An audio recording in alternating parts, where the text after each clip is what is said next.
20% of the league are free agents. Like, everyone timed their contract. Everybody signed 1-year deals, and everyone timed their contracts to coincide with this new CBA. So literally, there's not even really any teams. There's only like 20% of the league. Ladies and gentlemen, pause what you're doing and listen to what was just confirmed on national television. We've been covering the WNBA collective bargaining turmoil for weeks, discussing the tension, internal conflicts, and disputes. But ESPN reporter Ramona Shelburne appeared on The Rich Eisen Show and revealed information that highlights the serious level of behind-the-scenes chaos. This situation is no longer being framed as just a labor disagreement. It's being portrayed as a major standoff. According to the discussion, roughly 80% of WNBA players are currently without team contracts. The claim is that many contracts were allowed to expire at the same time as part of a coordinated strategy to pressure team owners, creating a scenario where the league lacks enough signed players to comfortably stage games. Shelburne explained that the players' union had encouraged athletes last season to accept 1-year contracts and essentially bet on themselves, anticipating a future financial boost tied in part to the rising attention around Caitlin Clark. However, this high-stakes strategy has led to a standoff in which neither side appears willing to compromise. Complicating matters further, the league is preparing to add expansion teams in Toronto and Portland. At present, those franchises reportedly have no players on their rosters. An expansion draft, typically a celebratory milestone, is difficult to conduct without a finalized collective bargaining agreement. Teams cannot properly draft players, sign free agents, or set salaries while the financial framework remains unsettled. Shelburne also noted that the recent release of the WNBA regular season schedule should not necessarily be interpreted as proof that everything is resolved. She characterized the move as the league blinking, suggesting it may reflect urgency rather than genuine progress in negotiations. We're getting close here, Rich. I mean, I thought it was interesting the league put out a schedule, because one of the pressure points I had been hearing was literally arena dates. You know how this goes. Like, if you don't have your dates on the schedule, they give them away to some concert. They give them away to some circus that comes to town, or they give them away to anybody else who wants to use the arena. Arenas cannot have open dates. And if you want those open dates, you gotta lock those in. So the league went forward with the idea of let's do the schedule, even though we don't even know who's on what team. And I thought that was a blink. Did you catch that? According to the commentary, the WNBA released its schedule even though some teams don't yet have finalized rosters, largely to secure arena dates and prevent venue conflicts. The claim being made is that the league is competing with other live events for arena availability. The league, which features stars such as Caitlin Clark, Aya Wilson, and Sabrina Ionescu, is described here as being under significant logistical pressure. The transcript further alleges that the players' union is pushing aggressively in collective bargaining talks. It specifically mentions Breanna Stewart and Nneka Agwamike as leading voices advocating for players to receive roughly 30% of league revenue. Critics quoted in the segment argue that this demand is difficult for a league that has historically struggled with profitability.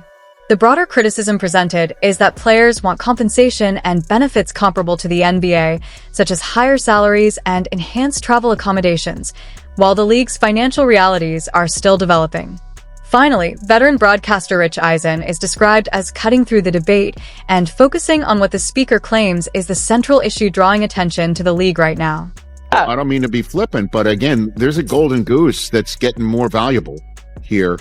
And, and stars, I mean, Juju Watkins is going to be healthy. Like, this is rubber meeting the road here. The speaker argues that Rich Eisen summed up the situation by pointing to what he sees as the league's most valuable asset, Caitlin Clark.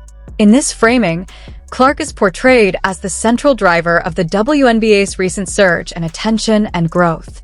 According to the commentary, Clark has attracted large new audiences, boosted attendance, and increased television interest in the league. The concern being raised is that this momentum could be fragile.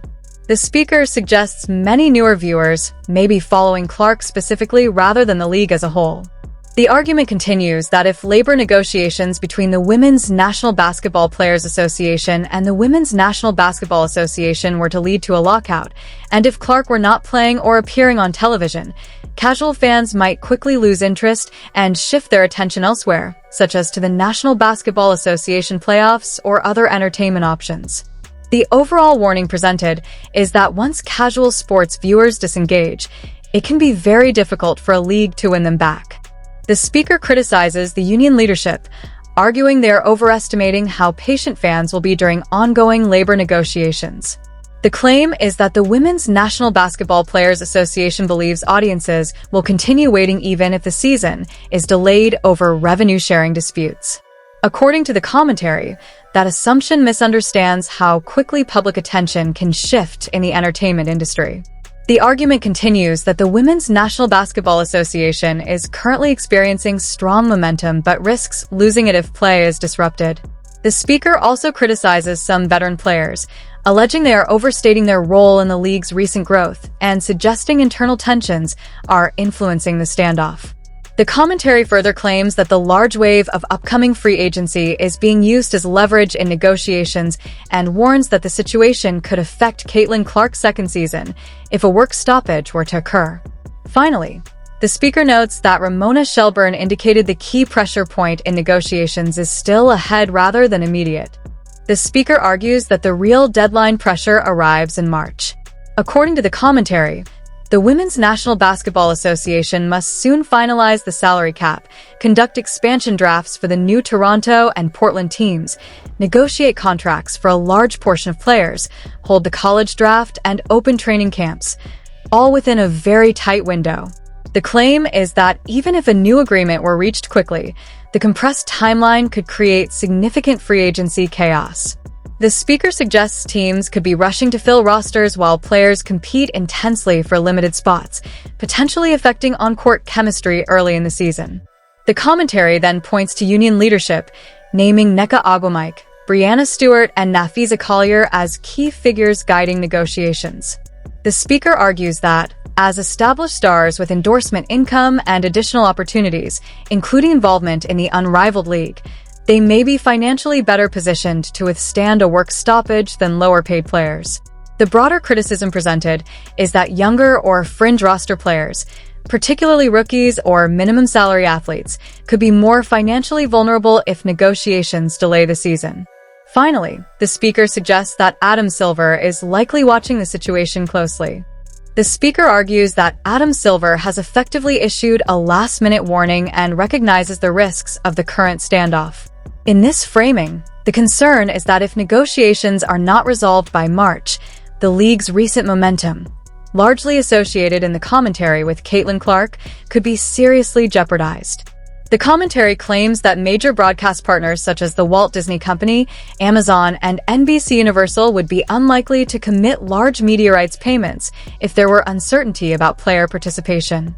It further suggests that prolonged labor conflict could trigger contract clauses allowing networks to renegotiate.